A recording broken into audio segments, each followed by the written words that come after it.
मुझे 3 मिनट का टाइम मिला है, कोशिश करूंगा उसमें अपनी बात को समाप्त करने के लिए। सम्मानित मंच, पूर्व मंत्री और भंते जी, चनोनी जी, जितने भी सम्मानित हैं, सभी को मेरा प्रणाम, नमस्कार। मैं 2-4 तारीखें बताऊंगा, वो देखना। मोदी जी कहते हैं ना, संयोग एक प्रयोग है। ज्यादा पीछे नहीं जाकर के, जैसे ही 9 अगस्त 1990 को मंडल कमीशन की रिपोर्ट लागू हुई तो बीजेपी ने अपना समर्थन वापस लेके सरकार गिराई और 25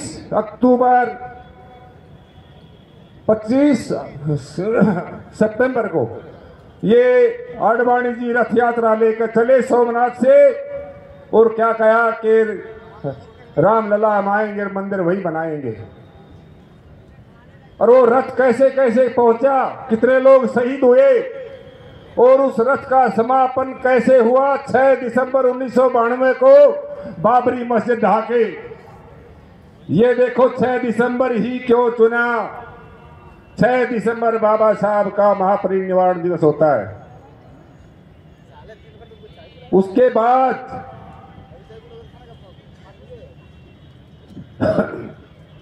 उसके बाद आप ये देखिए 28 मई को सिंघोल रख दिया और घोषणा कर दी कि मैंने संसद में सिंघोल रख दिया है, राजतंत्र शुरू हो गया है। सिंघोल का मतलब राजदंड। और वो 28 मई क्या थी? वो सावरकर की 140वीं जयंती थी। और 26/11/2008 का बॉम्बे अटैक, वो 26/11 ही क्यों चुनी? क्योंकि हेमंत करकरे को रास्ते से हटाना था। उसने काफी आरएसएस के लोगों को बंद किया था। प्रज्ञा ठाकुर, कर्नल पुरोहित, देशमुख, पांडे, ये सब जो है ना बम ब्लास्ट में थे। इसलिए वो भी 26/11 क्यों चुना? क्योंकि 26/11 संविधान दिवस होता है। फिर 22 तारीख को प्राण प्रतिष्ठा कर दी, 22 जनवरी को। इसका भी इतिहास है। 22 जनवरी 1997 को संविधान सभा ने संविधान के प्रियम्बल को पास किया था। ये तारीखें प्रयोग है, संयोग है। अब लड़ाई है यहाँ संविधान और मनुस्मृति की, जिसको बाबा साहब ने 25 दिसंबर 1927 को जला दिया था।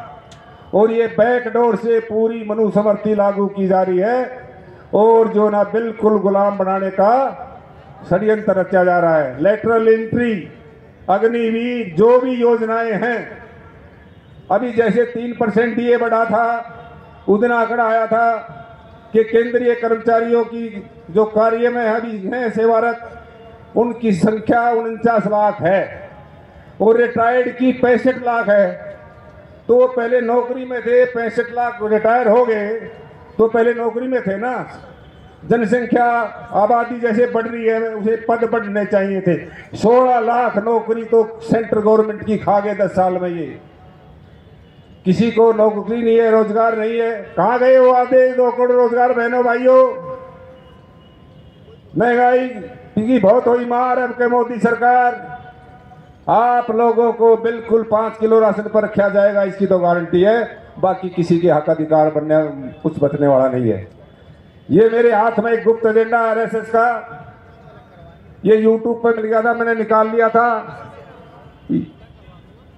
ये 90 में ही जो है इन्होंने एक प्रयागराज में मीटिंग हुई थी, और इसमें किसी के ना डेट है ना साइन है।